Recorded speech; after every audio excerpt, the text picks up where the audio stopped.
Well, hey everybody, this is Kristoffer Polaha, and I'm coming to you live on the Polaha Chautauqua.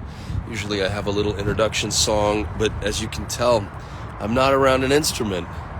I'm not around a room. I am on the go. It is February, and this month I'm dedicating it to Fatherhood February. And I'm talking about all things fatherhood. Last week I had my dad on. Here we go. We're back. We got to discuss just a little bit of his story and his life. And it was a bit of a time capsule for me. It was just something I wanted to have with my dad. And I wanted to share it with you all. Next week, I don't know. We're talking about fatherhood with my kids. I don't know if they're up for it or not. We'll see.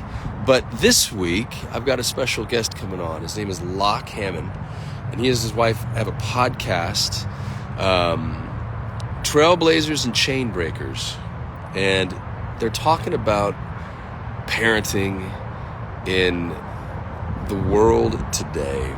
And social media is so interesting because I happened to just find this guy on social media, and I liked a few of some of the stuff that I was seeing. I was watching his stuff, and I was like, I like that. Little tiny blasts that he was doing on social media. So I just reached out, and I said, hey, Locke, do you want to join me on the Polaha Chautauqua and talk to me? And he agreed. So let me see if he's here.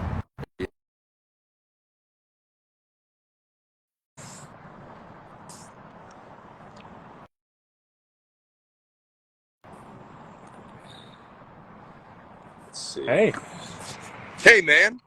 I am good. I'm How are you, good. Locke? You look like you're outside Good. enjoying the weather. I, you know what's crazy? I just pulled off the freeway because I lost an hour and a half. I was trying to get something. I was making a purchase, and it took a lot longer than I thought. And I was stuck in traffic, so I pulled off. I'm in Birmingham, Alabama. I pulled off the side of the road, but I figured, you know what? I'd rather be on time, and we can have a conversation anywhere. If you can I'm hear me, I good. can hear Let's you. do Are it. you good? Cool. Um, First off, I want to ask, where are you So we from? live Where in do New you guys Hampshire live? right now. We're both originally from Massachusetts, and then back 2020 we jumped over the border into southern New Hampshire. Okay. How's it feel to be a New I Hampshireite felt like I versus a was coming Massachusettsian? home, strangely enough. I've been in and out of New Hampshire. I've had family in New Hampshire. I've just spent my whole life in Massachusetts, and it felt like home. Live free or die, right? Yeah, there you go. Now, how did you? Okay, let's talk a bit about the podcast first, and then we'll move into some Okay. topics of fatherhood. Here's the deal: Fatherhood February. This is just some. I was thinking. What I do is I have this thing called Polaha Chautauqua, and I've been talking to people about life, really, truly about life in the face of death, knowing that we've got a finite amount of time on this planet. How do we use that time? Most of my audience is female. Um, but like I said last week, everybody has a man in their life. Most of us have our fathers, or had, I mean, we all had a father, whether we knew him or not, or whether they were around or not. You know, we all got here because of a guy at some point. Um, and I think that there's a lot of conversations about fatherhood that need to be had, you know? And what I love about what you're doing on social media is you're reminding people. The one that struck me was about when you were talking about your daughter, and you were like, and I'm not going to paraphrase it because I'm going to massacre it, so I'm going to let you say it. But um, you were like, what was the quote exactly? I I'm gonna mean, slaughter it. it was a fairly long video, but it was the concept about how I wish every father had a daughter. My oldest, I have four kids. The oldest is a Right. boy, and then I have three girls. And becoming a father changes your life. Everybody knows that, right? But for me, it was this watershed moment where having a daughter, my first daughter, blew my mind. And this concept of, are you acting like the man you would want your little girl to marry? And it Right. completely changed my perspective. I was already trying to be a good role model for my son, show him how to grow up and be a man, but I don't know. It made sense with a lot of people. It resonated with a lot of people. Some people gave a little bit of a pushback, and they were like, "Well, maybe you should just be a good man to begin with." And said, "Yeah, I should, but I needed a wake up call." And I don't think there's any shame in needing that wake up call. There's shame in not answering the call. Is how I would look at it. And like you Yeah. said, it's a conversation that needs to be had. I think there's a lot of parents out there that, whether it's a son or a daughter, almost needed to become a parent in order to truly become an adult. Yeah, it's true. What was your what was your relationship like with your dad? Do you feel it was a good Yeah, one, or was it a it tough one, or was was it a good one? I had a very good relationship with my dad, and I'm very thankful for that. And I think that's been a good thing and a bad thing in kind of my growth, because we all have flaws, and we all have wounds. We all carry wounds with us from childhood, or from our parents, or from wherever it may be. And for the longest time, I kind of gave myself crap, because I was like, well, why am I struggling here? Why am I struggling there? I had great parents. What's my excuse? My wife has some trauma in her past, in her childhood, and I look at her story and I'm like, well, I don't have that kind of capital T trauma that we would consider serious trauma. So why am I struggling here? What I had a good dad. What am I struggling with? And I think that's one of the misperceptions about fatherhood, that just because you had a good dad means that you're not going to struggle. Or flip it around to being a dad, like, we can do everything right for our kids, and they're still going to be hurt by this world. Hopefully not horribly, right? But we can be as close to perfect as is possible, and they're still going to get wounded. They're still going to need healing, if you want to call it that. And so that shifted my perspective on fatherhood, because now I'm looking at it from the perspective of, I want to be as good a dad as I can, right? Like we all do. But at the same time, it made me realize, well, maybe I need to teach my kids how to handle the things that are out of my control too. And instead of protecting them like we Right. want to do, like Papa Bear, Mama Bear, we want to protect our kids. Instead of just protecting them, then making sure they know how to handle when the crap comes flying at them or the bad things happen. And so I had a great relationship with my dad. I still do. I've gotten so many good things from him in me, like traits, and I hear him in my voice sometimes when I talk, and it's a beautiful thing. And then sometimes it's kind of a sobering reminder that even that sometimes is not enough. We need to prepare our kids, right? We need to get them ready for the world without us. Now, you and your wife are homeschooling your Hmm. children. Is that still true? Yeah. So you've got all four at home, and so not only are you parenting, you're also teaching. Um, where do you feel like the calling to really start teaching? Because now you're not just teaching your kids. When you have a blog, and when you have a podcast, and when you go on social media and you start talking to people in the world, where do you feel this, like this, almost like a burden of information? Like, where do you feel this came from to say, you know what, Mm. I want to be a better dad, and this is what I'm learning. Now I want to share this information with people. So it's a twofold question. When was that born, that sort of impetus to share your information? And what was it that you were finding as a father? Like you said, you bumped up against some stuff. Like, what was it? Was it just traditional? Like, what were the things that you were like, man, I'm having a really hard time wrestling with this as a dad and as a man, and I want to be better. And then obviously you got better, and you're like, I think I have things I need to share. So can you tell me a bit Yeah, about that absolutely. progression? That's a good series of questions. I'll start by saying, like, everything, whether it's videos or things that I'm writing or things we're talking about on the podcast with my wife Ashley and I, it's all for me, or for us if it's Ashley and I, right? So if I made that daughter's video, and I've made a number of other videos, they're always written for me first, right? They're always the reminders that I need. And so we're really careful never to position it as, oh, we've got all our stuff in line. We're perfect. We're good. Like, let me tell you why Right. I'm so much better than you, and I'm a fantastic, like, no, I screw things up all the time. But through teaching, and actually I was a teacher for a couple of years, through teaching, I learn it better. That's a story. So I spent 3 years teaching high school, and I kind of fell into the job by random chance. I actually started, I think it was 5 days before the school year started. I signed my contract, and they basically handed me the textbook. It's high school science. I have no science background. They handed me the book and they said, stay a day ahead of the kids in the book until you get caught up. And I was like, okay. But what I realized was I had never learned anything so well as when I had to teach it. And so I've tried to kind of carry that with me. Okay. And it's like some of the stuff that I'm trying to teach, I don't know perfectly. It's actually through the teaching of it that I'm finding this nuance and I'm saying, oh, yeah, I screwed that up. Oh, I never thought of it like this, or whatever it may be. Whoever I'm teaching it to may be teaching me, especially my kids. And so where that impetus to kind of share came from, I'm not sure it was ever not there, if that's an answer to your question. I've always been a coach. Right. Yeah. You're a Yeah, teacher. I Yeah. so when I was in college, I was coaching high school basketball.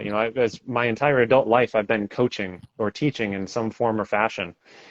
Coaching basketball, teaching young boys. I went into real estate, and I spent over a decade training real estate agents after I started in that industry. And so it was kind of a natural progression when I started to recognize my struggles with not just fatherhood, but manhood and being a husband and being a father. I always struggled from the beginning, but I started to become more aware of my struggles. And as I started to dig deeper, I think it was just a natural progression for me to try and teach what I learned, both for myself to learn it better, but also because that was just kind of what I did. And the way that I got there, like I said, I had a good childhood. I had good parents, but I had built up this habit of, I guess at one point, I realized that I didn't really like myself. I didn't love myself. I actually had hated myself for a long time. And I think a lot of guys can kind of connect with that if they're kind of following the status quo and kind of drifting along and taking what life throws at them. And so through that very painful realization, it was a long process. I kind of fell down in a hole.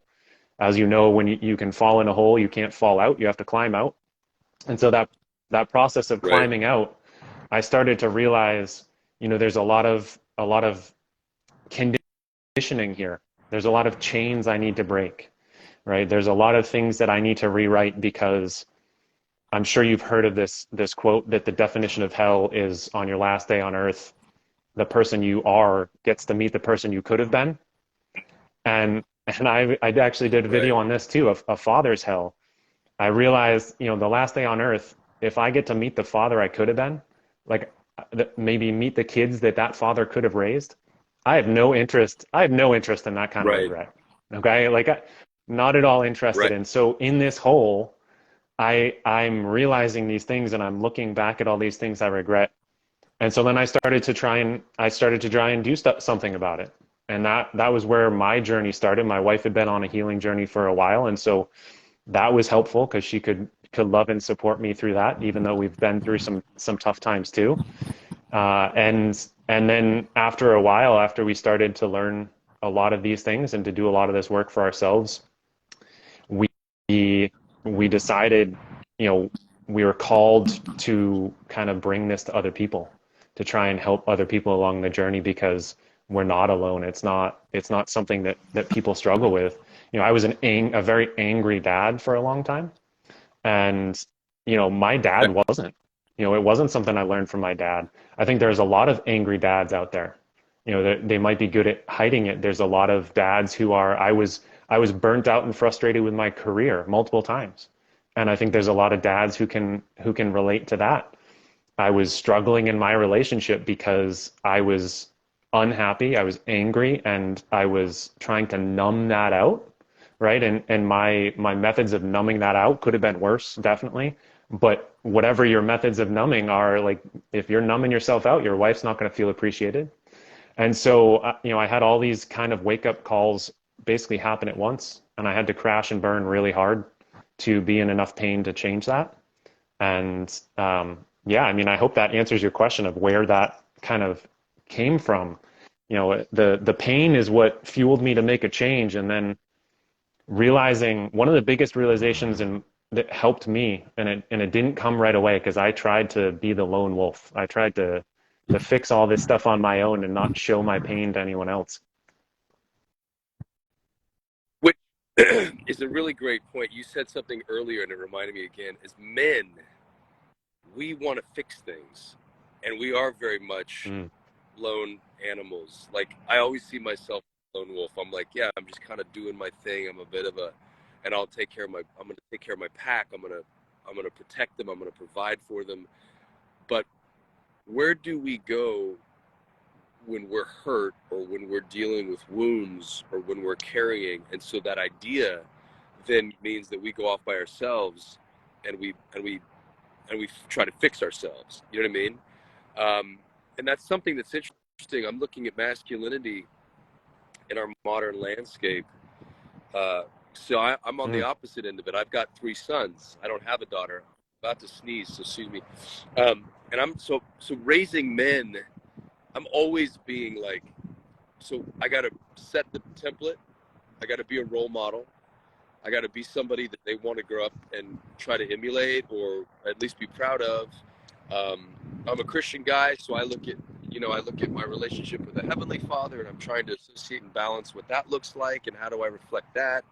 But then I'm moving around in the world, and sometimes I'm just a man in the world, and I'm confronted with people who are challenging just me being me. And how do I deal with aggressive people, or how do I deal with? And so then it becomes one of those things where, like, every once in a while, my son will say something, and I'm like, Jude, you got to just punch him in the throat. And I'm like, no, hold on, you can't. You need to be able to take care of yourself, be formidable. Let's not punch anybody in the throat. But it's like, but I grew up, I don't know about you, I know we're the same height, we're both 6'4". I was born in 77. Do I got you beat, No, or I are was we born about in the same age? 86. Yeah. Okay, I got you beat by a landslide. So when I grew up, there was it's funny listening to Gen Xers. Like, I remember everything analog turning into digital. It was pre-internet. TV still had a dial with UHF, VHF, all the stuff, beta VCR.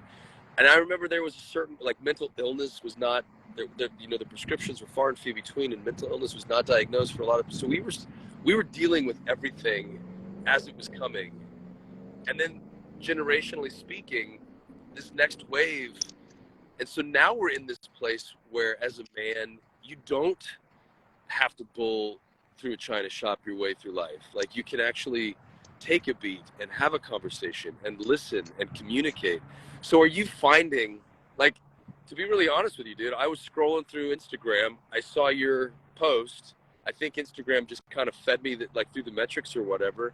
And I listened, and it was the one about, being the kind of father to your daughter that your daughter would want to marry. And I was like, man, that's amazing. I did see the one about the regret, and, like, what kind of kids would that father have raised, and meeting those. And I thought you had a lot of cool stuff to say. But also the importance of men having community, and men having sounding boards, and men being able to talk about things. Have you found that to be a part of your, like, a byproduct of your podcast? How, like, in dealing with fatherhood, are you also dealing with manhood Absolutely. with other men? Yeah, and that was probably the biggest turning point in my growth, was the whole, this realization. And I'll steal some words from my friend who also does similar work to me. He runs men's groups and he works with a lot of men. He says, lone wolves die or they go back to the pack. They don't raise cubs. And, like, that one hit me below the belt, and really took me. So realizing that I couldn't do it alone, realizing the importance of community. I think in today's definition of masculinity, which I don't necessarily agree with, depends who you're asking, I suppose. We are we are fed this idea that it's masculine to not feel pain, right? It's that it is somehow not masculine to admit that something bothered us, to admit that we have a flaw or we have a wound. And I would make the argument that it's actually, whether it's masculine or not, it's just stupid not to, right? Like a good man is going to say, yeah, I got this giant cut on my arm, let's stitch it up, or whatever it is. So the realization that I needed community was a long time coming, and I really fought against it because I was ashamed to use to be blunt and to use the word that best fits is shame. I think a lot of men feel shame around their struggles. You're talking about technology and the way, like, I love technology. I love Instagram. I love that we can do this, but Instagram is a highlight reel. And so for me to compare my real life, my screaming kids right next to me, my dirty laundry on the floor, one of my kids is sick, or, I'm unhappy in my work with, your highlight reel, carefully, maybe not necessarily you specifically, Chris, but anyone else's highlight reel, carefully curated, picture from Cabo, a night out with the wife where we're smiling, but we just got in an argument 5 minutes before. It's not real. It's not realistic, at least. And it gives off this impression that everything's perfect with everyone else. And if I admit that I'm struggling with something, I, I'm a loser, or I'm a what, like, fill in the blank, right? And so for a long time, I just refused to get help. And it wasn't until I joined a men's group that I really turned a corner in my growth as a man, as a husband, and as a father. I had done a lot of stuff on my own. I'd gotten better in all of those categories. But I remember being in this men's group, and it was an online men's group. That was one of the good things that came out of, there are many bad things that came out of COVID, right? But one of the great things in my mind is a lot of people realized that they could build a community online, that they could surround themselves with the Yeah. right people online. It's what you're doing with this show, right? And so Yeah. that realization of needing community was huge, because we're, like, primally tribally wired as men to seek out the approval of other men, whether we want to admit it or not. And so to be in a group and to say, hey, I just lost it on my kids, and here's why, and I know I'm wrong, and have a group of 7, 8, 10 guys who are all working on becoming a better man, husband, father, say, you know what, Locke, I do the same thing, but I'm going to hold you accountable because it's not okay. What are you going to do about it? Here's what I did about it. What are you going to do about it? And then check back in with me, text me the next day and say, hey, did you go apologize to your kid? And hold my feet to the fire. That was what I needed. And so that's kind of part of the aspect of the work that I do, because it's so, like, counterintuitive to so many men to seek out a community with brotherhood like that. But for me, Yeah. it was life changing, and it was, I don't use that word lightly. I'm not trying to blow smoke at anybody. It was just something that I had spent my entire life shying away from, and it's like, I see where that got me 30 whatever years into it, and I'm down in this hole, and I'm trying to climb out. I didn't realize I needed some brothers to help me out of that hole. That's so cool. That's such a great insight and so much wisdom right there. I'm actually the reason I'm in Birmingham, Alabama right now is I'm filming a movie, and the theme of the movie is that the intent of evil is to cause Mm. chaos and break relationship. Like, just say there's an enemy in the universe, and if the enemy can break relationship, that's where he wins. That's where it wins. That's where darkness wins. And what you're really talking about is community. You're talking about holding yourself accountable and being a man within community. And that's something that the Chautauqua has been really amazing for, because there have been all of these communities that have sort of sprung out of it, different groups dealing with anxiety, or just, people wanting to dig deeper into the word, or whatever it is, like that people are, but they're finding community. And then every Sunday there's this community. So I think what you just said is a really important reminder for men to also take the time to find a community where there's brotherhood, and where you are held accountable, and where you can talk and be honest and say, hey, listen, because communication Mm. combats chaos, right? It's when you stop communicating, it's when misunderstandings happen, that's where the fights happen. And the other thing you said was shame. It's so funny. You said, like a guy walking around with a wound, he's a better man when he says, I'm hurt, I need help.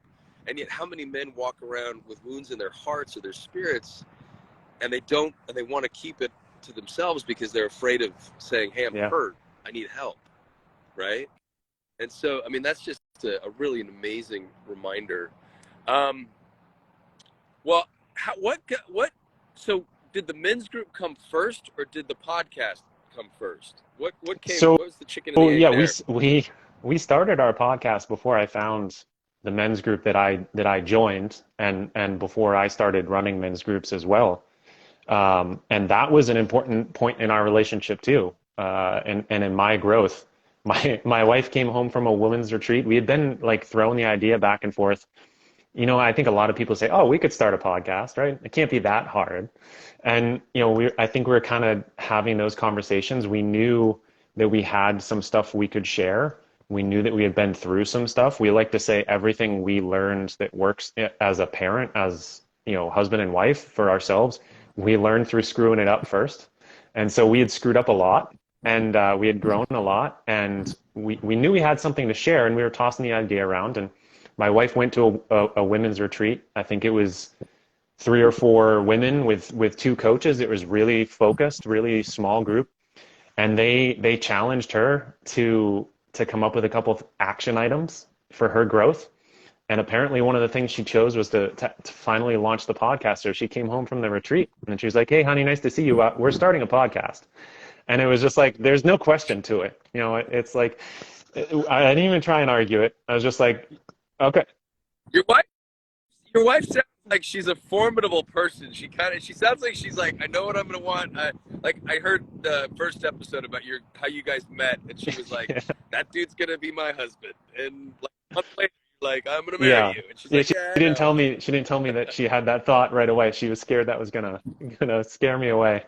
Yeah, that's a really good story. I would say people should go listen to that. It's the first episode of our podcast. I couldn't do it justice without her here to tell her side and for me to make fun of her. But yeah, she's a formidable woman. Like I have 4 incredibly, and if you count my mother, 5 incredibly strong women in my life. 3 of them are my daughters, and that was that strong woman thing. I'm thankful that my mother was so strong because it opened me up to this idea that a strong woman is a good thing.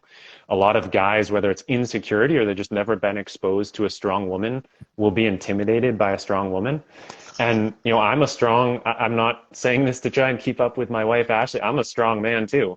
And so that's some of our struggles have been like strong woman, strong man, explosion. Right. And, we've had to learn to work through that. But, I love having strong daughters, strong-willed daughters. Sometimes I feel sorry for my son because he's surrounded by strong-willed women who just, no, you go over here. But they taught me a little bit of a side note. One of the most valuable lessons my daughters in terms of being strong women and girls taught me is if I want them to be strong, if I don't want the world to push them around, that has to include me. If I want them to question everything, which I do, I have to let them question me. And that's a little bit of an aside, but yes. So I mean, you asked about the podcast. The podcast came first. It wasn't a surprise to me, but it was also the law was laid down. So we just started. And if you listen through all the episodes, you can see us as we get better, both with the technology and just kind of confidence levels. Yeah, that's funny. She sounds really Yeah, nervous, specifically in the first, and then I jumped yeah. into some later ones, and you guys got your groove down and your rhythm. It's fun to hear the growth. I'm interested in listening to you guys have I how many think episodes out I right think now? today was 60. 66. I just released 66. So we've been doing it for a little over a year, Okay. and yeah, it's interesting because one of the byproducts, like obviously we started it to be completely honest, there's a business motive behind it, right? But one of the most interesting byproducts is we record the podcast. We also do pretty much every Friday morning on Instagram. We go live. It's called Coffee Talk with Ashley and Locke. And it's the same thing, but it's a little bit more relaxed. Sometimes we'll take those and we'll use them as podcast episodes too. It's like we kind of position it as a live interactive. We'll take questions and stuff. And having at least 1 hour or so long kind of public, it's scheduled, it's happening, time to have a conversation with my wife about growth and growth topics has been incredibly impactful for our relationship, because we've had moments where, Ashley will be like, "Hey, Locke, you know how you said you do this thing on the podcast? Well, you're not really doing it well right now. Maybe step your game up." Or, like, well, it'll hold Right. us accountable. It's like, "Hey, we just said this is what, here's one way." One of my favorite episodes, I think, I forget the exact title, but something like what to do when your kids are being annoying. And it's all about reframing things. So it's like, they're not messy, they're Right. being creative. So like, we'll come downstairs and the kids will have a huge mess, and I'll start to be like, "Oh my God, we got to clean up this mess." And Ashley be like, "No, they're being creative. They're not being messy. The kids are really creative today, right?" Or the kids really know what they want instead of being bossy. And so it's Right. helped us Right. actually, like, back to the point about teaching, learning through teaching. It's held us accountable to have these conversations publicly, to share our knowledge, but also to be like, "All right, we got to practice what we preach here." Yeah, and you really are, because you're living out the idea of community and accountability. I'm gonna tell you a quick story. I'm gonna ask you the same question, and then I'm gonna open Oh, it up. I'm gonna turn the comments back on, and maybe you can answer a few questions if people have them. But one of the things I learned as a parent early on, as a father, because I love being a dad. It's the most interesting thing about me. My family's the most interesting thing about me, and I love it. I love it. Um, but I realized, like, Caleb was born, and then Micah was born about 20 months later, and there were a lot of diapers. And my thing is, the dad, "You know what, Julian, you're breastfeeding the kids. They changed the diapers." That was kind of I took that on as my, and she changed some. She changed a lot, but I was like really into changing the diapers. I was like, "I'm doing this," but I also hated it because it was disgusting. And then I kind of realized pretty quickly that changing diapers was just a season, that they were going to mm, grow out of diapers, and I was never going to change a diaper again. And then, of course, we had our third Jude a couple years later, and I was back in the diaper thing, but I didn't mind it at all, because by the time Jude was born, Caleb and Micah were already out of diapers, and I realized how short that window was. And that lesson taught me that every stage of their life is a season that they're going to grow out of, and that I'm going to miss eventually. So all of my frustration, whether it was impatience or them being loud or the messiness, or you know I'm Julian and I are blessed. They're truly amazing little boys, and they're awesome people. And but Caleb's turning 18, or he's just turned 18. He's about to go to college. So we're losing, like, now we're sending them off into the world, and it's just this really sad, stark reminder that it's a season. You have a chunk of change, 4 to 7. And then it's done. And then all of a sudden, 7 to 12, that season's done. 12 teenage years, and then they're gone, and it happens so fast. So that was kind of the biggest lesson that I learned, because when I adapt that into the rest of my life, no matter where I am, whether it's in a really cool, successful moment, or whether financially we're just being crushed, and I'm like, where is this going to end? I just remind myself that it's a season. Like, the good things are a season, the bad things are a season. yeah. Like, this too shall pass. And then the next thing is, like, I don't know. And so just appreciate kind of where I'm at. So I think for me, the biggest lesson that fatherhood's taught me is to really just fight to stay in the moment and appreciate them as they come, because they leave. They're gone before you know it. So I will ask you, what do you think is the biggest lesson you've learned as That's a a father? good question. That's a good question. I like your story. I would certainly agree with that.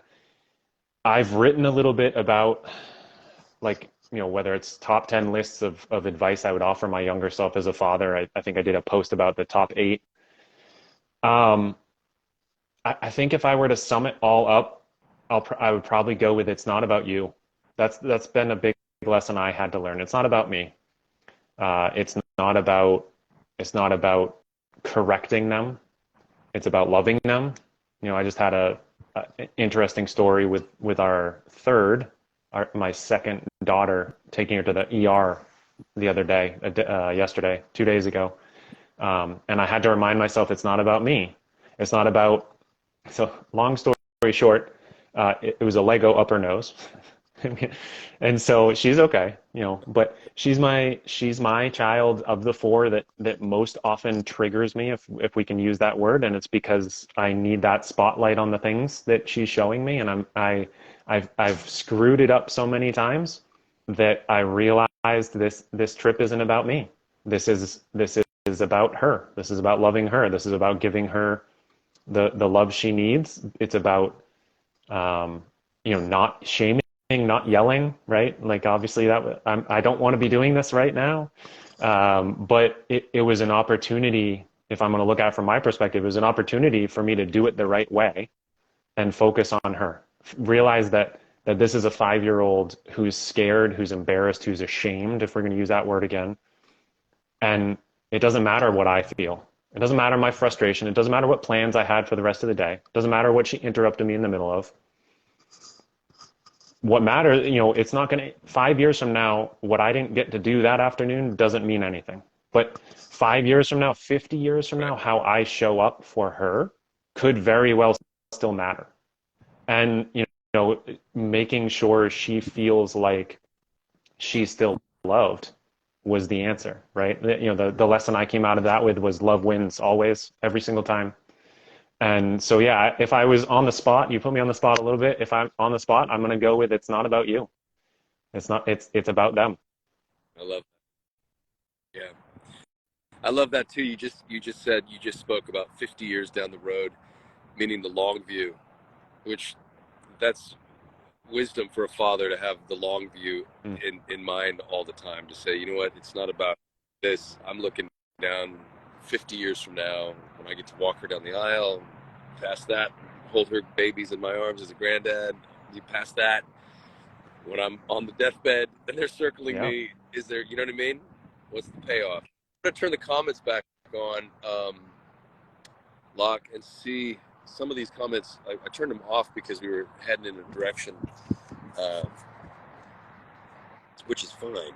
But if anybody has a question out there for Locke, can you tell everybody the name again of your podcast or where you can find it Yeah. So the internationally? name of the podcast is Trailblazers and Chainbreakers.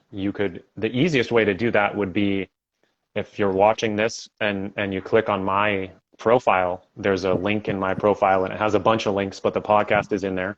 You can find it in any podcast app by searching Trailblazers and Chainbreakers.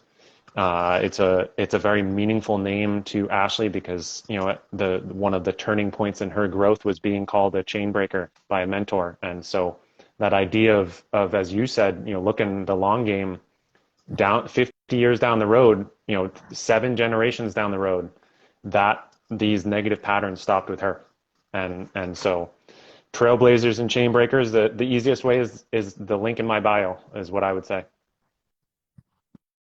Okay, cool. Anybody have any questions for Locke?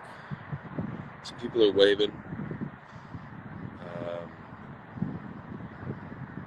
it's not about me. A motto for everything in life is what Granville Girl says. She agrees with you. So here's a question from Brenda. Does the work of being a good father translate into being a good son to aging Hmm. parents? That's an interesting perspective. I would say the being a good father, being a good mother, being a better man, husband, like it translates across all categories. I think that you could make an argument that some of the virtues, some of the values to be a good father might not translate exactly to other situations, but I would think that excellence in any of those categories would spill over. And Ashley and I talk about this a lot on our podcast.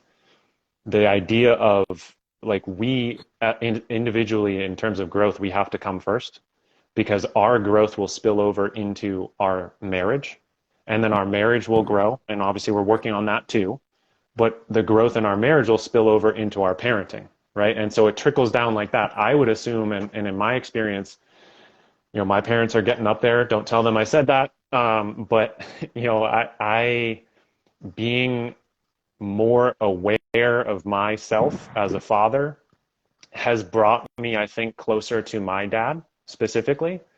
I started doing, I love that you Yeah. had your dad on last week, Chris.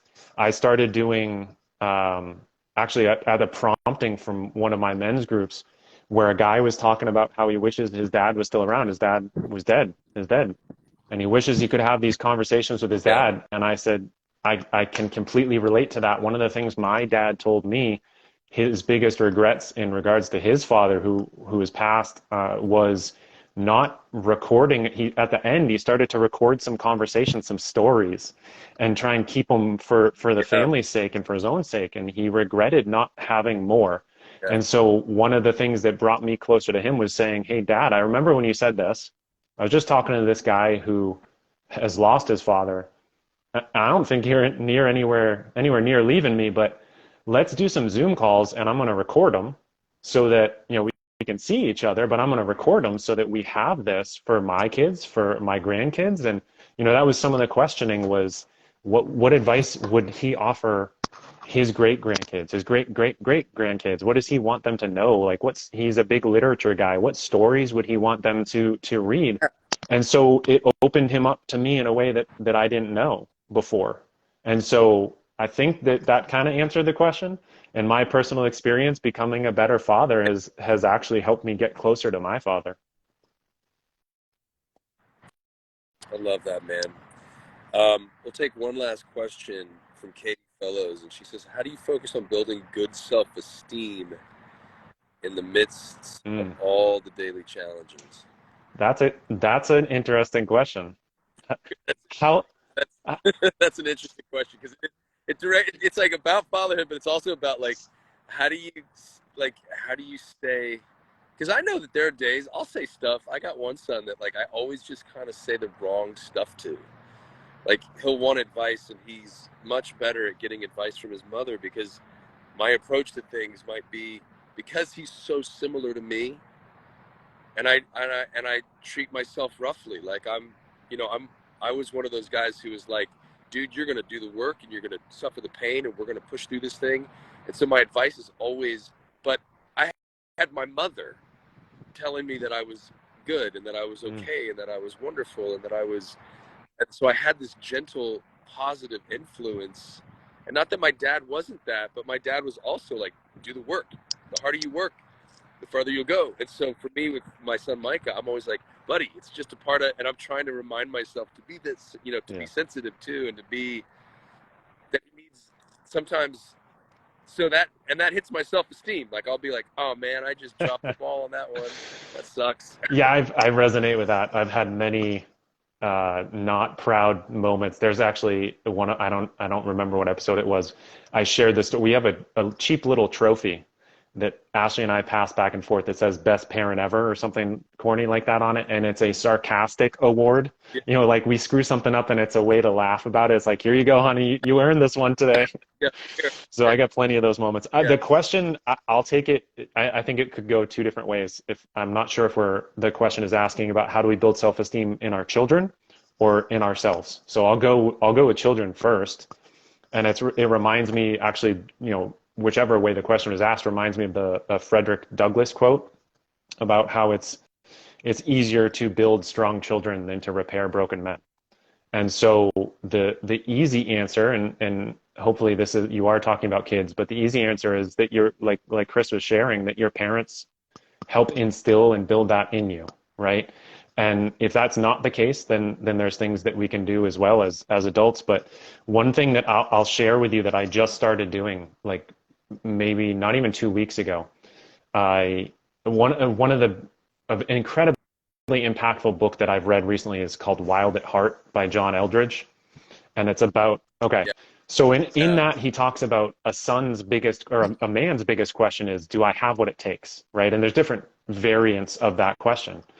And he and his wife have written about, the feminine side of that as well. And I think the question is like something about being captivating. I take that looking at my daughters as their biggest question is, am I enough? Am I strong enough? Am I beautiful enough? Am I lovable enough? Whatever it may be. And so what I've been trying to do specifically for building self-esteem, because like you, Chris, I'm incredibly hard on myself. One of the things I regret about my fatherhood journey is that I've been incredibly hard on my kids, especially my son, because he reminds me so much of myself.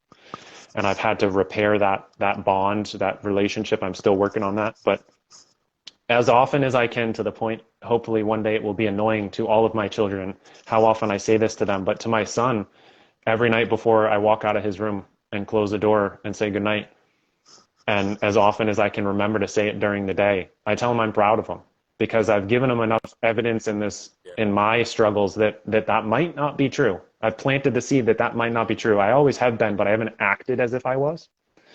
And so I don't ever want him thinking, do I have what it takes? Like, is my dad proud? Am I good? Like, am I good enough for my dad?